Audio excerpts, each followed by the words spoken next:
สบายดีFCเนาะตอนนี้เรากำลังสิไปออกงานอยู่ที่บ้านพะลองเนาะอยู่ที่เมืองพีนแขวงสะหวรรณเขตนี่ระยะทางนี่ก็สิโอ้หลายกิโลเติบเนาะเป็นยังไงก็ติดตามรับชมนำกันเนาะนี่ทีมงานเรากำลังเอาตู้จากคันนั้นเอามาใส่คันนี้เพราะว่ามันหนักเกินไปมันไปบ่ได้เนาะทางมันยากเนาะเอามาใส่คันนี้ก็สิสะดวกเนาะสะดวกขึ้นกว่าเก่านี่กำลังเดินทางไปแล้วบัดนี้กำลังออกไปเนาะจุดหมายปลายทางก็คือบ้านพะลอง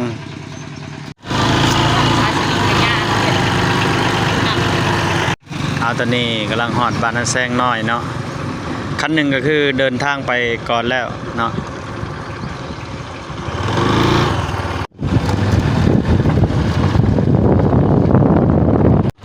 ทางเราสิไปนี่ผ่านหลายบ้านเลยเนาะที่เป็นบ้านหน้าถมบ้านหน้าแซงน้าแซงน้อยน้าแซงใหญ่แล้วก็บ้านนาขนงแล้วก็บ้านลาวายเนาะคือว่าหลายกิโลเติบรถอีกคันหนึ่งนี่เพราะว่าเฮาถือรถไถ2 คันเนาะคันเดียวมันบ่ไหวทางมันยากเนาะมันไปบ่ได้เนาะแล้วก็ทางมันไกลพร้อมเฮาก็เลยถือรถ2 คันเนาะ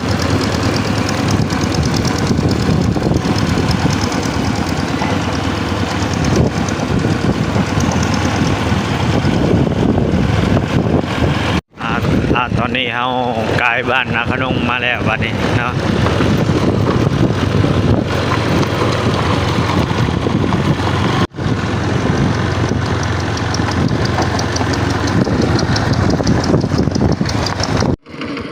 ตอนนี้เรากำลังฮอดทางแว่บ้านพะลองเนาะนี่กำลังฮอดทางแว่บ้านพะลองทางนี้ก็จะเป็นทางไปวิละหรือว่าห้วยทรายหรือว่าบ้านหน้าทู่บ้านห้วยทรายกันไปทางนี้เนาะทางนี้ก็คือทางแหวกเขาพะลองทางเบิ่งทางพี่น้องเบิ่งทางก็ทางขึ้นภูขึ้นพาเนาะเพราะว่าบ้านพะลองเนี่ยห่างไกลจากตัวเมืองเนาะเบิ่งเลยเบิ่งเอาพี่น้องสาเหตุที่เฮาบ่ถือคันเดียวเพราะว่ามันไปบ่ได้เนาะเพราะว่าทางมันขึ้นภูขึ้นผาเนาะมันยากเนาะนี่เพราะว่าถือ2 คันดีกว่า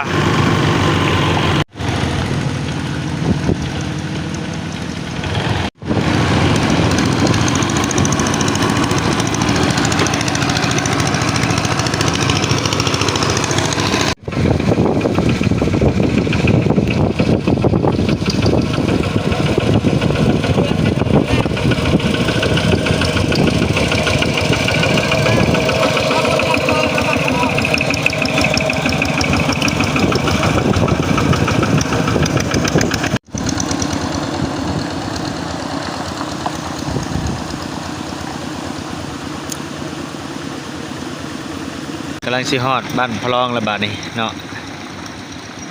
ยังอยู่บ่ไกลนี่ตอนนี้เฮามาฮอดห้วยกระสางบ่ก็บ่แน่ใจว่าเป็นห้วยกระสางบ่หรือห้วยอีหยังเขาเอิ้นเนาะ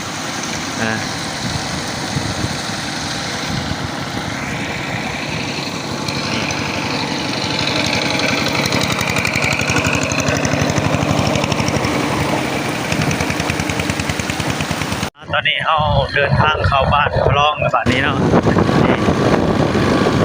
นี่ก็จะเป็นบ้านพะลองเป็นสวนเผาบรูเนาะนี่ก็สิประมาณนี้บ้านพะลองนี่ก็คือว่าเราเข้ามานี่ทีมงานเราเข้ามาอันนั้นเปิดตู้นี่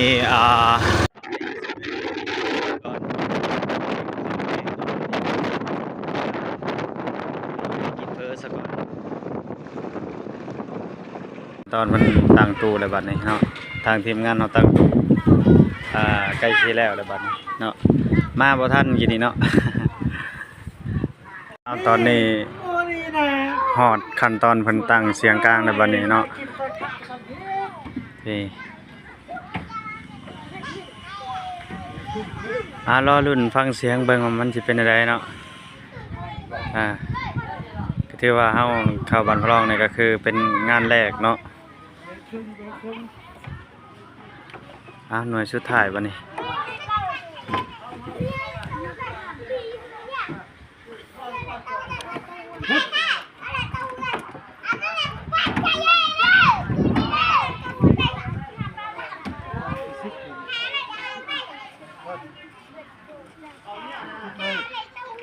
ตอนนี้ยังอีกคันหนึ่งเนาะมันกำลังสิเอาลงมาตั้งตู้นะแล้วก็ยังเสียงกลางอีก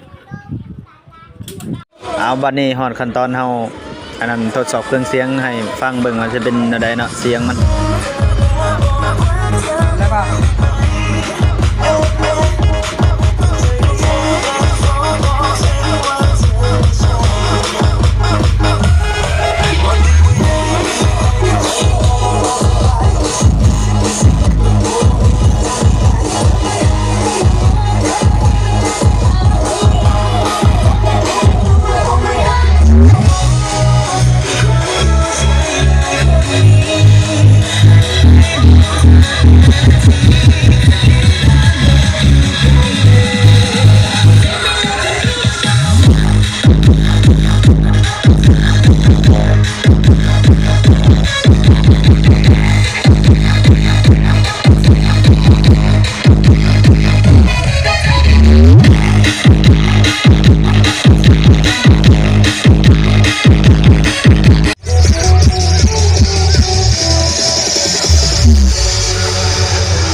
มาเบิ่งบรรยากาศกลางคืนบัดนี้ตัดภาพมากลางคืน